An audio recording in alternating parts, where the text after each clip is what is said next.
Hello, ഇന്നത്തെ നമ്മുടെ video IVF-ൽ ഞാനെടുത്ത സ്റ്റിമുലേഷൻ ഇഞ്ചെക്ഷൻസിൻ്റെ ഡീറ്റെയിൽസാണ്.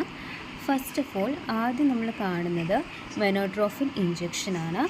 ഇതൊരു ഫോളിക്കൽ സ്റ്റിമുലേഷൻ ഹോർമോൺ ഇഞ്ചെക്ഷനായിരുന്നു. ആക്ച്വലി ഇത് 75 IU ആണ്. ഇതിൻ്റെ 2 ഇഞ്ചെക്ഷനാണ് ഞാൻ എടുത്തത്. അങ്ങനെ 150 യൂണിറ്റ്സാണ് ഞാൻ എടുത്തത്. ഇത് നമ്മുടെ എയിനിന് മീൻസ് ഇൻട്രാമസ്കുലർ ഇഞ്ചെക്ഷനായിരുന്നു. എൻ്റെ എയിനിനായിരുന്നു ഇത് എടുത്തത്. അയ്യോ, ഓർക്കാൻ പോലും വയ്യ.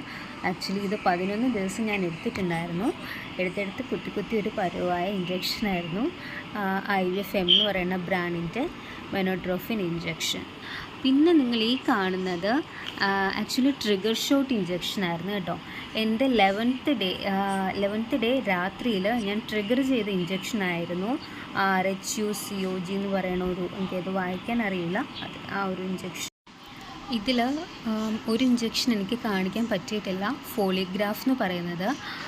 അത് ആക്ച്വലി ഹോസ്പിറ്റലിൽ വാങ്ങി വെച്ചു. അതുകൂടി എനിക്കുണ്ടായി.